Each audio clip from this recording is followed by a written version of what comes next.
Salut à toi, Antenne Cosmique. Comment ça va?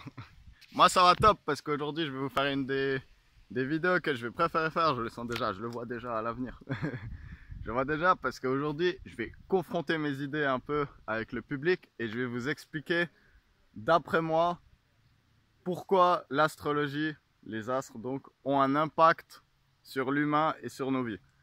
Donc, vidéo 100% hypothèse, donc j'ai aucune vérité. Tout ce que je vous dis, ça peut être de la merde et j'assume totalement. Et puis, je suis très content d'avoir le courage de donner mes explications, mes idées, de vous partager un peu ça. Et j'espère que ça puisse créer des discussions. Donc, si vous êtes d'accord, si vous n'êtes pas d'accord, n'hésitez pas à partager vos avis. Et ensemble, peut-être qu'on pourra un peu mieux comprendre les choses et avoir un aperçu de la vérité un peu plus exact. Mais pour ça, il faut oser accepter qu'on peut avoir tort et partager nos idées. Astrologie. Astro, les astres, les étoiles, les planètes, tout ce qu'on voit qui brille dans le ciel. Logos, la science, l'étude. Donc l'astrologie, l'étude de l'impact des astres sur la vie. J'imagine que c'est comme ça qu'on pourrait en parler et le décrire brièvement. Du coup, déjà on va commencer. Vraiment par la toute base de toute base. Est-ce que je pense que les astres ont un impact sur la vie humaine? Oui. Pendant longtemps, j'y ai pas cru. Pendant longtemps, j'y ai pas cru. Ça, c'est important que vous le sachiez. Pendant longtemps, je traitais tous les gens qui y croyaient de gros fous. Je trouvais que c'était des illuminés. Je comprenais pas comment on pouvait être autant con à penser que des étoiles inanimées qui sont juste des gros feux dans le ciel après tout. Hein. C'est juste ça, c'est juste des petites centrales nucléaires qui flottent et tout. Je me disais, mais comment un truc autant con qu'une étoile, c'est ce que je pensais, comment un truc autant con qu'une étoile, ça peut avoir de l'importance sur des humains, alors qu'après tout, on est juste des animaux, comme par hasard. Comme par hasard, on arrive à comprendre plein de trucs comme ça. Mais il n'y a aucun rapport, tout n'est qu'hasard, tout n'est qu'hasard. Les étoiles, c'est du feu. Et puis les singes qui parlent sur la planète, ils ont rien à voir, ils font pas partie du cosmos après tout. Donc pourquoi ça aurait une influence? Ça, c'est ce que je pensais avant. Ce que je pensais avant. Mais ça, c'est parce que avant, j'avais pas vraiment de raison sur pourquoi l'humain et la vie existent. J'avais pas trop d'explications, je comprenais pas. Est-ce que je sais pourquoi on existe? Non, je sais pas. Je sais pas, mais j'ai mes théories maintenant. Donc, ces théories, elles s'accordent avec le but de l'astrologie. Et justement, on va commencer par ça. Pourquoi je pense que les astres ont un impact sur la vie? Eh ben, c'est simplement parce que je pense que justement, la vie sur Terre, et ça, c'est une idée que je reprends de Gurdjieff, Georges Gurdjieff, je vais faire plein de vidéos sur lui parce que c'est vraiment important que vous connaissiez un peu plus Gurdjieff qui ça. Je pense que justement, la vie, donc qu'elle soit organique, minérale, animale ou humaine, la vie sur Terre, je pense qu'on est des organismes, des cellules de la Terre. Ça, je trouve que c'est assez évident à voir. Donc, faut que je réfléchisse bien à comment vous expliquer ça parce que ça pourrait partir dans tous les sens. Je vais essayer de faire structurer. Je pense qu'on peut bien voir comment dans la vie, tout n'est qu'organisme composé de sous-organismes. Donc, il y a le système solaire, composé du gros soleil, puis après de plein de petites cellules, on va dire, solaires. Donc des nouveaux soleils qui sont plus petits justement. Dans ces plus petits, par exemple la Terre justement, la Terre qui fait partie du système solaire, et bien la Terre, elle a elle-même des satellites, mais elle a aussi également des sous-unités, donc la vie par exemple. Moi je suis un animal, je suis un être complet, et pourtant je suis quand même composé, je pense que celle-là ça va devenir plus parlant, je suis quand même composé de cellules qui ont chacune un but. Donc j'ai des cellules oculaires qui me servent à capter la lumière, j'ai des cellules osseuses qui servent à soutenir mon corps, j'ai des cellules de muscles qui me servent à bouger. Et en fait, toutes ces cellules, elles font partie de mon organisme, mais elles ont toutes une fonction différente. Du coup, je pense que la Terre, c'est pareil. La Terre, elle a besoin de cellules. Et je pense que qu'est-ce qu'elles font ces cellules, principalement? elles captent des choses. On est des capteurs. Les cellules sont des capteurs de différentes choses, différentes énergies, différentes ondes ou différentes ondes, c'est pas mal. Du coup, ce qu'on pourrait imaginer, c'est qu'en fait la Terre, en tant qu'individu du système solaire, le système solaire en tant qu'individu de la galaxie du cosmos, etc., la Terre, elle a besoin d'avoir des informations. Elle a besoin de savoir où c'est qu'elle se situe. Elle a besoin de savoir où sont les autres planètes, où sont les autres astres. Et comment elle est située par rapport à eux. Et du coup, pour ça, elle a besoin de capteurs. Elle a besoin de capteurs. Et du coup, je pense que justement, les plantes, les animaux, les humains, les roches aussi sûrement, on est des capteurs. On est des capteurs de ces énergies. Et du coup, tout ce qu'on fait, c'est justement recevoir ces énergies cosmiques. Et après, on va traiter l'information et nos agissements. Donc, nos agissements, c'est très très large. Donc, ça va être les ondes qu'on va réverbérer. Ça va être notre comportement. Ça peut être notre comportement entre nous.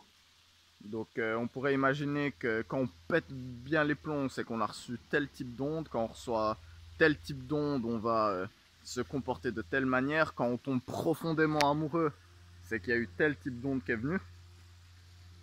Et du coup, je pense qu'en fait, la Terre a besoin de beaucoup de capteurs différents pour différents types d'ondes, justement. Et je pense que l'humain, on peut capter des ondes que aucun autre animal ne peut capter. Je pense que c'est pour ça qu'on a une place assez spéciale dans la Terre. Pas plus importante, pas plus importante.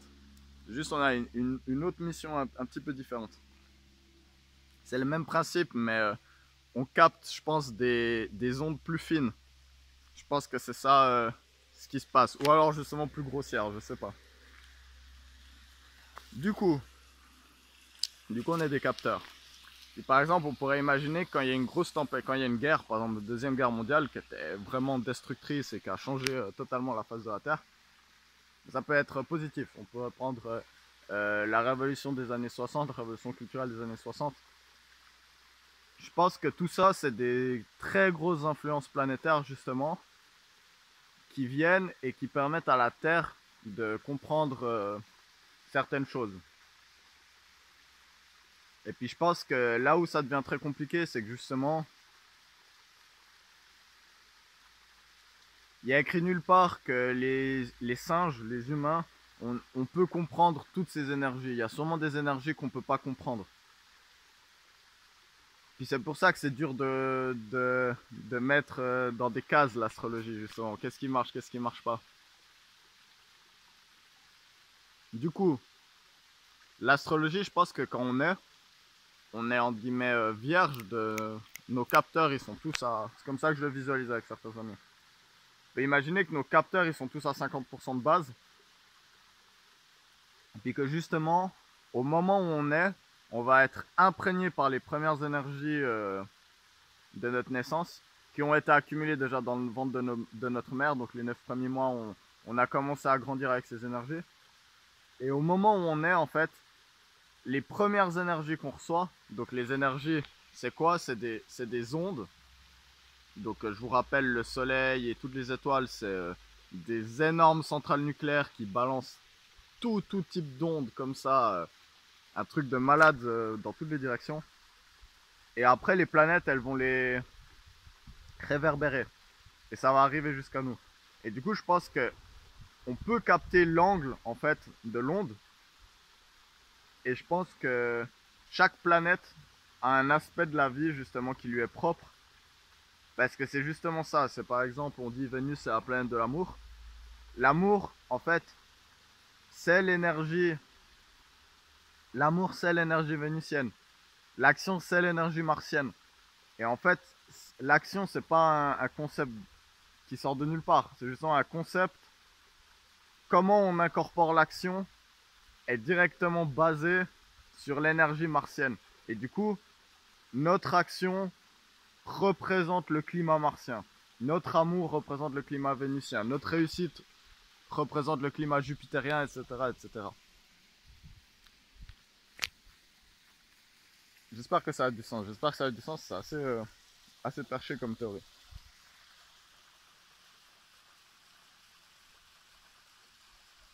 Du coup, je pense que nos capteurs de base, quand on est, ils sont mis, ils sont réglés à une certaine sensibilité. Donc justement, il y a, je sais pas, justement, il y a quelqu'un qui est né sous le signe du Bélier, il va être extrêmement sensible aux énergies martiennes, et elles vont être filtrées par justement certains archétypes. Donc un archétype, c'est une idée très profondément inscrite dans le collectif humain. Elle va être filtrée justement par l'archétype qui est lié à cette énergie-là.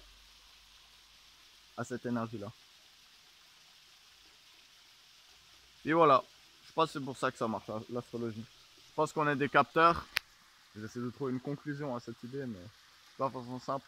Je pense qu'on est des capteurs et que notre but, c'est justement de traiter ces informations cosmiques et qu'il n'y a pas de hasard. Et que c'est pour ça que l'astrologie, elle a quelque chose derrière qui est tangible. Maintenant, on a la source. Maintenant, c'est beaucoup plus compliqué de exactement dire si tu as telle chose, ça veut dire ça, ça veut dire ça, ça veut dire ça. Et c'est pour ça que je pense qu'il y a tellement d'influences complexes que des fois c'est de la merde l'astrologie et puis que ça marche pas. Et puis que c'est trop simplifié en fait. Mais en même temps, je pense que c'est dans cet aspect simple et intuitif justement qu'on touche une certaine vérité. Donc, ce que je vous conseille à tous, c'est de garder du recul avec l'astrologie. Parce que c'est écrit nulle part que c'est vraiment vrai. Mais en même temps, je pense que si vous regardez cette chaîne et cette vidéo en particulier, vous avez déjà eu des moments où vous avez vu qu'il y avait quand même quelque chose derrière. D'intéressant. Du coup, j'espère que ma petite théorie, elle vous aura apporté peut-être une vision, on va dire, physique des choses et puis de pourquoi ça pourrait marcher l'astrologie et quel est le lien justement entre les étoiles et la vie. Donc moi, je pense qu'on est exactement là pour saisir cette influence. Donc en tout cas, si vous avez aimé cette petite idée qu'on peut simplifier en une phrase comme ça, on est des antennes capteurs pour la Terre.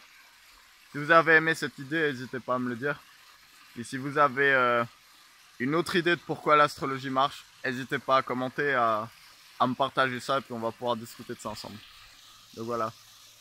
Je vais faire plus de vidéos sur Gurdjieff, sur le concept d'homme-machine, sur comment on synthétise l'énergie, sur les différents corps qu'on a, et justement quel est le rapport entre la loi des octaves et la diffusion des ondes, et pourquoi justement la Terre avait besoin d'un tampon énergétique pour saisir et envoyer les informations. Parce que peut-être qu'on envoie aussi. Ça, c'est une autre théorie. Bref, voilà le temps des théories. Je vous aime tous. On va conclure cette vidéo un peu comme ça. Je vous aime tous parce que c'est important l'amour.